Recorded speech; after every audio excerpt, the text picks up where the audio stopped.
یہ لیلۃ القدر میں فرشتے کیوں آتے ہیں اور جبریل امین؟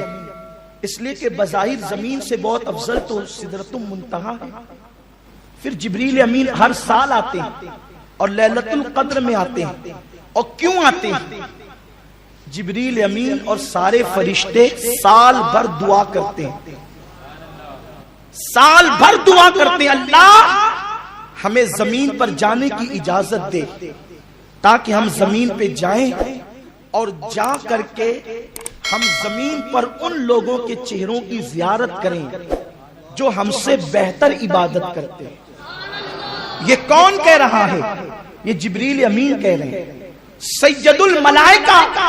اور اسلام کا یہ متفقہ نظریہ ہے، تمام عالم اسلام کا یہ عقیدہ ہے کہ غیر نبی جبریل سے افضل ہو نہیں سکتا، کیونکہ جبریل فرشتوں میں رسول فرشتہ ہے، یعنی کہ اللہ تبارک و تعالی نے یہ فرشتوں کو، 4 فرشتوں کو رسول فرشتہ بنایا ہے، جناب جبریل، میکائیل، عزرائیل اور اسرافیل۔ اور یہ لوگ انبیاء کرام کے بعد مرتبہ رکھتے ہیں، لیکن غیر نبی ان کے برابر نہیں ہو سکتا، یعنی جبریل کے برابر۔ اور جبریل امین کہتے ہیں اللہ ہمیں ان کی زیارت کے لیے جانے دے، ان کے دیدار کے لیے جانے دے جو ہم سے بہترین عبادت کرتے ہیں۔ اور جبریل امین اور سارے فرشتے سال بھر دعا کرتے ہیں تو اللہ سال میں ایک مرتبہ شب قدر میں ان لوگوں کو زمین پہ بھیجتا ہے کہ اب جاؤ اور جا کر ان کی زیارت کرو جو تم سے بہتر عبادت کرتے ہیں۔ نماز کی اہمیت اپنی جگہ، نوافل کی کثرت اپنی جگہ، ذکر و اذکار کی کثرت اپنی جگہ، میں اس کا منکر نہیں، لیکن شب قدر کا مقصد سمجھنا ہوگا۔ شب قدر میں فرشتے کس کی زیارت کے لیے آتے ہیں؟ سلام ہی حتی مطلع الفجر، وہ سلام کس پہ پڑھتے ہیں؟ وہ سلام کس پہ بھیجتے ہیں؟ وہ ملاقات کس سے کرتے ہیں؟ وہ کن لوگوں کے ہاتھوں میں اپنے ہاتھ دیتے ہیں؟ وہ کن لوگوں کے لیے مغفرت کی دعائیں کرتے ہیں؟ میرے پیارے آقا صلی اللہ علیہ وسلم کے پیارے دیوانوں، مفسرین فرماتے ہیں کیا کوئی فرشتوں سے بہتر بھی عبادت کر سکتا ہے؟ اور چہ جائے کہ جبریل سے بہتر کوئی عبادت کر سکتا ہے؟ ہمارے رکوع جبریل کے رکوع کی طرح نہیں ہو سکتے، ہمارے سجود جبریل کے سجود کی طرح نہیں ہو سکتے، ہمارا قیام جبریل کے قیام کی طرح نہیں ہو سکتا، ہماری تلاوت جبریل کی تلاوت کی طرح نہیں ہو سکتی۔ لیکن جبریل امین عرض کرتے ہیں اللہ مجھے ان کے پاس جانے دے جو مجھ سے بہتر عبادت کرنے والے ہیں۔ تو کیا ہمارا رکوع جبریل سے بہتر ہے؟ ہمارے رکوع میں تو دکان کا خیال، مکان کا خیال، بچوں کا خیال، بیوی کا خیال، افطاری کا خیال، سحری کا خیال، اس کا خیال، اس کا خیال، اور العیاذ باللہ اب تو حالات یہ ہے اپنی نمازوں میں موبائل کا خیال، بجتی ہوئی رنگ کا خیال، ٹون کا خیال، اور واٹس ایپ آتے ہوئے میسیجز کا خیال، کچھ لوگوں کو تو فلموں کا خیال، کچھ لوگوں کو تو دوستوں اور یاروں کا خیال۔ ارے یہ بھی کوئی نماز ہوئی؟ میرے آقا علیہ السلام تو فرماتے ہیں لا صلاۃ الا بحضور القلب، وہ نماز ہی نہیں ہے جس میں دل حاضر نہیں ہے۔ میرے پیارے آقا علیہ السلام کے پیارے دیوانوں، ہماری تسبیح بھی کوئی تسبیح ہے، زبان اللہ اکبر کہہ رہی ہے اور دل میں انانیت کے بت ہے، سب سے بڑا میں ہوں، اور زبان سے کہتا ہے اللہ اکبر، سب سے بڑا اللہ ہے۔ یہ نفاق نہیں ہے تو اور کیا ہے؟ یہ منافقت نہیں ہے تو اور کیا ہے؟ تو مسلمانوں مجھے بتاؤ آخر جبریل امین کو کون سی چیز زمین پہ لا رہی ہے کہ میرے اللہ مجھے ان لوگوں کے پاس جانے جو مجھ سے بہتر عبادت کرتے ہیں؟ اور اللہ انہیں سال میں ایک بار ایک ہی رات بھیجتا ہے زمین پہ لیلۃ القدر میں۔ تو میرے آقا علیہ السلام فرماتے ہیں وہ عبادت وہ ہے جو فرشتوں کے بس کی نہیں ہے۔ فرشتے ان عبادت گزاروں کو ڈھونڈتے ہیں۔ کون عبادت گزار؟ جو بیماروں کی عیادت کے لیے جاتے ہیں، ان عبادت گزاروں کو ڈھونڈتے ہیں۔ فرشتے ان لوگوں کو ڈھونڈتے ہیں جو اپنے منہ کا لقمہ تر اپنے منہ سے روک کر کسی اور کے منہ میں ڈال دیتے ہیں۔ فرشتے ان عبادت گزاروں کو ڈھونڈتے ہیں جو اپنی ضرورت پر دوسروں کی ضرورت کو ترجیح دیتے ہیں۔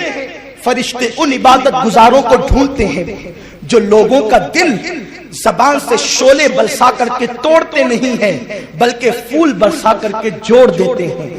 فرشتے ان لوگوں کو ڈھونڈتے ہیں گویا کہ جو اپنے لیے عید کے کپڑے بعد میں بناتے ہیں، پہلے محلوں کے مفلسوں کو کپڑے پہناتے ہیں۔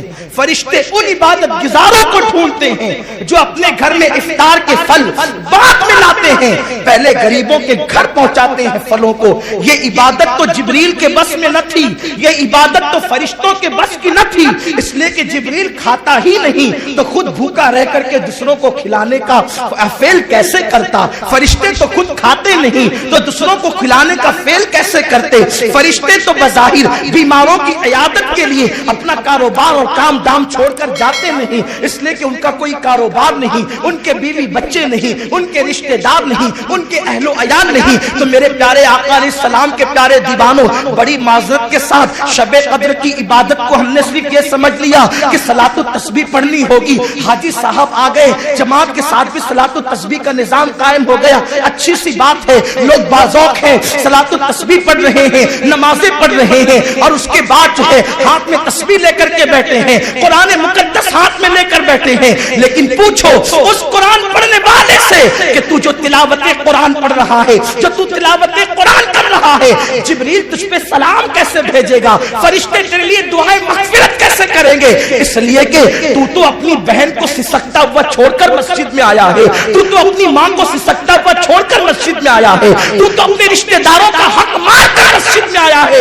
وہ عبادت جس کے لیے فرشتے تمہارے چہروں کی زیارت کے لیے بے چین تھے، ان عبادتوں کو چھوڑ کر کے تم رسموں کے پابند بن کر اپنے آپ کو عبادت گزار سمجھتے ہو۔ میں تم سے پوچھنا چاہتا ہوں میرے پیارے آقا علیہ السلام کے پیارے دیوانوں، فرشتوں تو ان کو ڈھونڈتے ہیں کہ جو اللہ کے بندوں کی دل جوئی کرتے ہیں، جو غریبوں کو نوازتے ہیں، لوگوں کا دل جوڑتے ہیں، جو اللہ کی مخلوق کی خدمت کرتے ہیں۔ بتائیں ہم نے شب قدر میں یہ کتنا کیا؟ ہم نے اپنے لیے تو 5 لباس سلائے، لیکن پڑوس میں کوئی یتیم کا بچہ ہوتا ہے، ہم نے اس کے لیے کیا انتظام کیا؟ ہم نے اپنے بیٹے کے لیے تو اس کی فرمائش کے مطابق سارے لباس رکھ دیے، لیکن پڑوس کے اندر جو یتیم تھا اس کے لیے کون انتظام کرے گا؟ ہم نے اپنی بیوی کے لیے تو درجنوں لباس کا انتظام کر دیا، لیکن اللہ اکبر، پڑوس میں جو بیوہ بستی ہے جس کے سر پر شوہر کا سایہ نہیں، اس کے لیے انتظام کون کرے گا؟ ہائے ہائے، لوگوں نے شب قدر کی عبادت کو کیا رنگ دیا ہے؟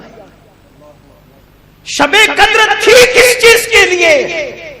شب قدر تھی کس چیز کے لیے؟ میں یہ نہیں کہتا کہ عبادت نہ کرو، یقیناً یہ عبادت کی رات ہے، شب قدر عبادت کی رات ہے، لیکن صرف سجدوں کی نہیں، صرف رکوع کی نہیں، بلکہ اللہ کے مخلوق کی دل جوئی کی۔ آپ دیکھیں اللہ کے حبیب صلی اللہ علیہ وسلم نے سجدوں پر اور نفل نمازوں پر اور تلاوت قرآن پر مخلوق کی خدمت کو کس طریقے سے اہمیت دی ہے۔